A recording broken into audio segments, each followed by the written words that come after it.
تبوک کا ایک واقعہ سنیے. یہ واقعہ بھی بہت اہم ہے معاشرے میں. اس قسم کے جو کیفیت پیدا ہونی چاہیے. جنگ تبوک رمضان کے زمانے میں یہ واقعہ جنگ تبوک کا ہوا تھا. اور تبوک جو ہے 600 مدینے سے 600 کلومیٹر دور فاصلے پہ ہے. تقریباً 30,000 کے قریب مسلمان تھے. رسول اللہ کے ساتھ جو تھے وہ لوگ اس جنگ میں شرکت کرنے کے لیے گئے. غربت کا یہ عالم تھا اس زمانے میں اسلام کی کہ ایک کھجور 2 مسلمان لیتے تھے. ایک کھجور 2 مسلمان. اتنا دور فاصلہ تھا کہ سواری نہیں تھی. بہت رسول اللہ نے کہا تھا کہ سب لوگ چپلیں اضافی جوتے چپل رکھ لیں کیونکہ راستہ چلتے چلتے چلتے پھٹ جائے گا. پھر پیر میں چھالے پڑیں گے. تو رکھ لیا گئے تھے. جا رہے تھے. کتنے اچھے لوگ تھے یہ 7 دن. ہم سے کون سی ایسی محنت کروائی جا رہی؟ کوئی بھی محنت نہیں کروائی جا رہی. آپ سے کون سا فاقہ کروایا جا رہا کہ گھر میں اپنے حصے کا جو ہے اگر بچہ چھوٹا بھائی چھین کے لے جائے تو کتنا جھگڑا ہو رہا ہوتا. وہاں ایک کھجور پہ 2 مسلمان چل رہے تھے. لیکن جب وہاں پہ جانے لگے تو کچھ منافقین اور کچھ 3 کے قریب مسلمان ایسے تھے جو ٹال مٹول میں رک گئے. اچھا چلے جائیں گے ابھی, پہ کل چلے جائیں گے, جب پرسوں چلے جائیں گے. ٹال مٹول کرتے رہے یہاں تک کہ وقت گزر گیا. وقت گزر گیا تو جب یہ لوگ جنگ کر کے واپس ہوئے تو یہ لوگ استقبال کے لیے گئے. جب یہ لوگ استقبال کے لیے گئے تو رسول اللہ نے کہا کہ تم لوگ کیوں نہیں گئے تھے؟ تو کہنے لگا اللہ کے رسول آپ سے جھوٹ تو بول نہیں سکتے. بات ہے کہ ہم لوگ سستی اور ٹال مٹول میں رکے, پھر آج چلے جائیں گے, کل چلے جائیں گے, آج چلے جائیں گے, کرتے رہے یہاں تک کہ وقت گزر گیا. اللہ کے رسول نے منہ پھیر لیا وہ چلے گئے. یہ لوگ آگے بڑھے جو دوسرے صحابی تھے کہ ان سے استقبال کرے, ان سے انہوں نے بھی منہ پھیر لیا, وہ لوگ بھی چلے گئے. یہ لوگ بڑے پریشان ہوئے. بات مدینے میں پھیل گئی. مدینے میں کوئی آدمی ان سے بات کرنے کو تیار نہیں ہے. مدینے والے کوئی ان لوگوں سے بات نہیں کر رہے. بات پھیل کے گھر تک گئی. گھر میں بیویاں ان سے بات نہیں کر رہی. بیویاں بات نہیں کر رہی اور بیویاں رسول اللہ کے پاس پہنچ گئی. اور رسول اللہ کے پاس پہنچ کے کہنے لگے اے اللہ کے رسول ہم اپنے مردوں کو کیا چھوڑ دیں؟ تو اللہ کے رسول نے کہا نہیں, ان سے تعلقات منقطع رکھو لیکن چھوڑو مت, انہیں کے ساتھ رہو. اب یہ لوگ باہر بیٹھ کے تینوں توبہ تلہ کرنا شروع کر دیا ان لوگوں نے. کوئی اثر ہی نہیں ہو رہا. لوگ آتے تھے دور سے کھانا دے کے چلے جاتے تھے, بات کوئی بھی نہیں کرتا تھا. جب انہوں نے دیکھا کہ مدینے کے لوگ بھی نہیں بات کر رہے ہیں, گھر میں ہمارے رشتہ دار بات نہیں کر رہے ہیں, بیویاں ہماری بات نہیں کر رہی ہیں, تو اب کیا کیا جائے؟ تو ان کا کہا اب ہم لوگ ایسا کرتے ہیں, ہم لوگ بھی ایک دوسرے سے الگ الگ ہو جاتے ہیں اور پہاڑ پہ چلتے ہیں, وہاں چل کے توبہ کرتے ہیں. یہ لوگ وہاں سے بھی اپنے پاس سے بھی الگ ہو گئے, دور چلے گئے, پہاڑ کے پاس چلے گئے, وہاں جا کے توبہ کرنا شروع کیا. توبہ کرتے ہیں یہاں تک کہ توبہ کرتے رہے کہ اللہ تعالیٰ نے قرآن کی آیت سورہ توبہ آیت کی نشان 117 نازل ہوئی.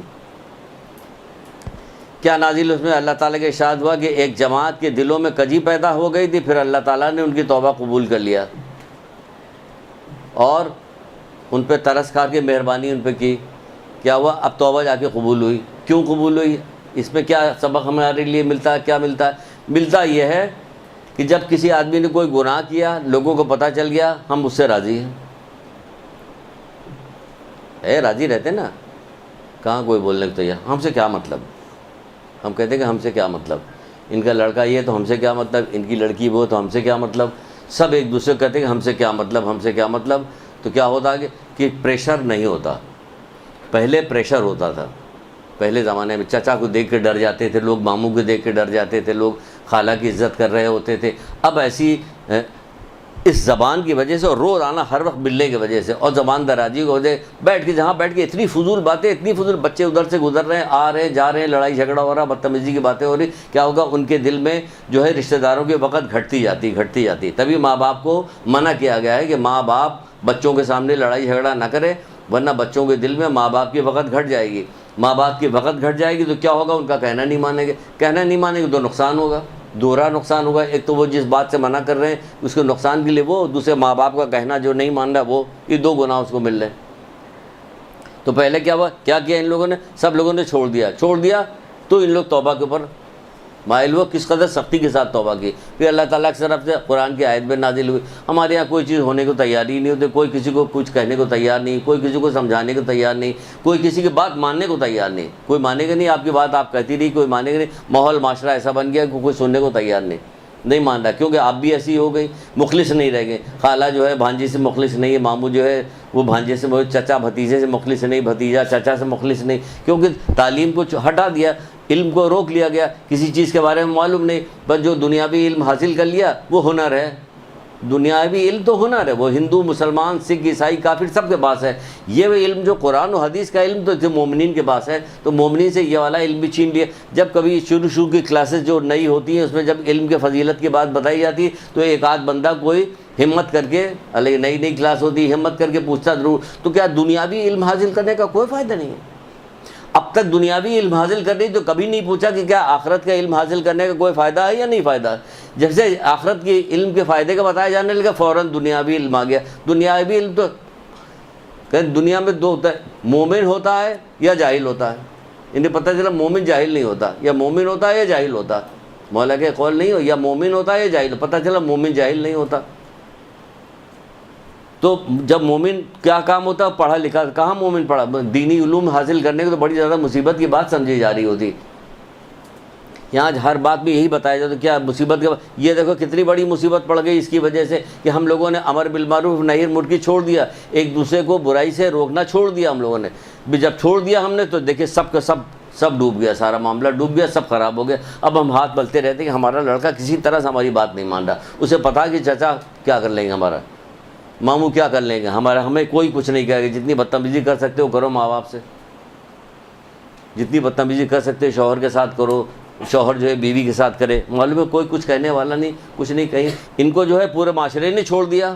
نہیں ڈر رہے تھے, اب ڈرو.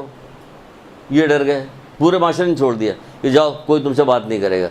یہ تو بہکا رہے تھے, چھوڑنا مت بڑھیا کو, بہت اس کا دماغ خراب. وہ بہو کو بہکا رہی ہوتی پڑوسن, فلانی رشتہ دار, کہیں شادی لگنے والی ہوتی تو لوگ اپنے رشتہ داروں کو بتاتے نہیں کہ شادی چھوڑوا دیں گے. کہتے غضب کی کیسی چیزیں ہو گئی جو ان کو اندازہ نہیں کہ بعد مرنے کے کیا ہوگا.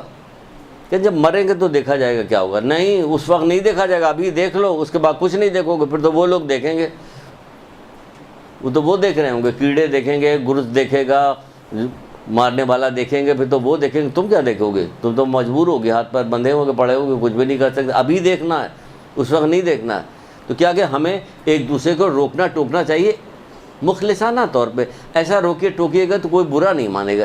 جب آپ کے دل میں کوئی ہو تو آپ سوچیے گا, غور کیجیے گا کس طرح سے منع کیا جائے ہمیں جو یہ برا نہ مانے. آپ کو حدیثیں یاد ہوگی تو بیان کیجیے, حدیثیں نہیں یاد ہوگی تو کہاں سے بیان کیجیے. حدیث کے بدلے قرآن تو یہ کہہ رہا, حدیث تو یہ کہہ رہی, قرآن یہ کہہ رہا, حدیث یہ کہہ رہی. بار بار کہیے گا تو رواج اس کا پڑے گا, تو برائیاں رکیں گی اس کی.